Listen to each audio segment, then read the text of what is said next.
this is Leanor from Five Iron Frenzy, and I'm on Thank God for Jury Duty.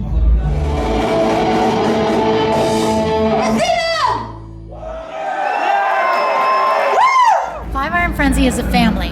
That's 100% true. We love each other. We have severe differences. We have fights. We argue, but we love each other a lot. They're my brothers. I'm their sister, whether they like me or not. Sometimes they don't. But we're going to stick with it. We've been doing it since 1995. And so as members, we are a family. As a band, I would say there's a little bit of something for everybody. There's quirky if you like quirky. There's serious if you like serious, theological, heartfelt, maybe a little bit romantic, probably not. If you like crude humor, you might find some of that. Your mom might not like it, but there's also good beats and there's good horn lines, so it's danceable. I think that I think it's pretty eclectic and a lot of people will like it. This kind of goes with what you said. I like your self-deprecating humor, and you guys seem to not take yourself too seriously. Is that just you, or like what you want to do, or? The truth is, the self-depreciating humor or deprecating humor, it's a real thing. When I met Reese and Keith back in the day, they weren't in a famous band. They were in Exhumator, and Micah was in that band, and Scott, and maybe even Andy for a while, and it was a metal band, and they were dorks, total dorks. And their whole goal in life was to have fun, sober fun, and to make fun wherever they went. And it's that weird humor that was always something that drew me to them, because they didn't have to be cool. And in fact, they don't even know what cool is, and I'm not trying to be mean. I don't know either. We wear what we wore that day on stage. We're not that cool, if you haven't noticed, and that's not really ever the plan. The plan is more to enjoy life with one another, not be cool, not be on a pedestal, just be in there with everybody else. Yeah, I like that. That's why I keep coming back. So can you think of like a best show or like a worst show, or both? A couple of best shows that come to my mind were the last show ever, 2003, just because so many people were there from all over the United States. We knew it was special, and because we had been playing for so long, we were what we call in the pocket. We were playing so well. It was like on our A game. Like we just knew where we were going to play. We knew how we were going to dance. Everything just came together, fit perfectly. A couple other amazing shows. One for me was in Alaska. It was night. It was outdoors, and if you ever go there, there are certain times of the year where it doesn't get dark. So to play an outdoor festival where everywhere you looked was a sunset was surreal. It was gorgeous. Some of the worst shows.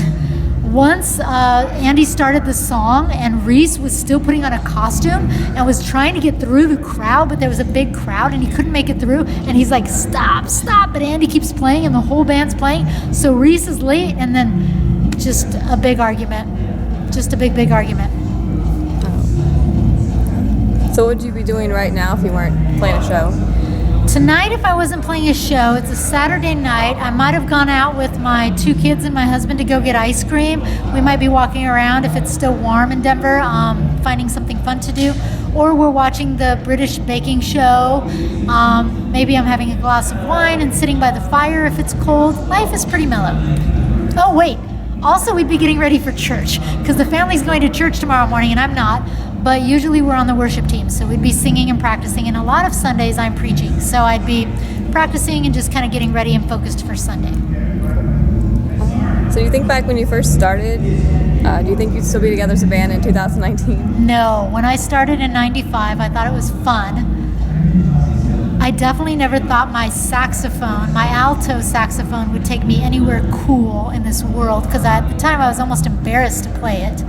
So the fact that I've been all over the United States and made these cool albums, and been on the Warped Tour, and been on tours with Switchfoot, and been to Europe and all over, and the people that I've met, including my husband, I never could have fathomed it, which is why one of my favorite verses is, no eye has seen, no ear has heard, no mind can comprehend the plans that the Lord has for those who love him. It's so much bigger than I could have hoped in my entire life. And the fact that we're back together, honestly, is a miracle too, because when we broke up, I thought that was it. So the fact that we can all get along and be family members essentially, and have different beliefs even and faith, and choose to be together and respect each other, that is huge. So like, why'd you guys decide to start a band, and how do you feel about the ways things turned out, and would you do anything differently looking back? We decided, well, the band was already made when I joined it, and I think they started it because they wanted something fun to do that was not heavy metal, because that was kind of depressing and intense. So their ska band was going to not be a joke, but just be lighthearted and fun. I joined because I was the weird girl that would always pray backstage before with bands, like had the blue mohawk and was super spiritual. So when they said, do you want to join? I said, yeah, why not? You know, I like playing instruments. But then within a few months, I remember playing in Evergreen, Colorado in a tiny church, and Dennis, me, and Brad were playing, I think, everywhere I go. And it was one of those moments where I really felt God's presence. And we were just playing a cheesy, not even very good song. And I felt this overwhelming peace, and I was like, this is it. This is where I'm supposed to be. And when those tiny moments happen, and they don't happen all the time, but when they happen, it's kind of a reminder to me that this is part of my identity and my calling, and a gift to me. It's a gift I get to give, but it's a gift I get to receive. And I never take that for granted, and that's why I stay in this band. So would you do anything different, like looking back? No, I don't think I would do anything different. I'm super happy to be in this band. I mean, sometimes I think I would forgive somebody quicker. That's good. How much more time do you have? Maybe 5 more minutes? 3 more minutes? Maybe Okay. 2 more questions. Okay, let me see. Okay, I do stand up too, so I was kind of like incorporating like stage stuff.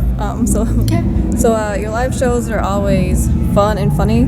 You also seem to go with whatever is happening on stage or in the audience. Like, do you have any examples of anything crazy that happened like you weren't expecting?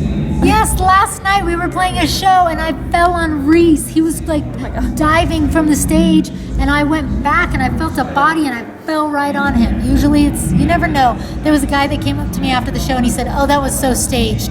It wasn't it. And I was like, nothing is staged. We're not smart enough to stage anything. Nothing that happens on stage is staged. Have you had the audience like do anything weird?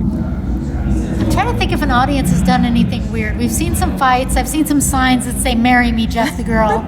Not really anything too weird, which I'm kind of grateful for.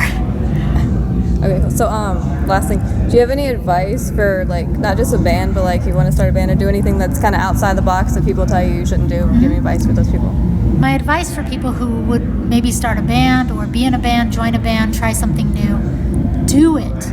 We have so many muscles in our body, and when you first use those muscles, they're not going to be comfortable, they're going to be fatigued, they're not going to know what you're doing. For instance, I'm starting a podcast called Too Punk to Be a Hippie.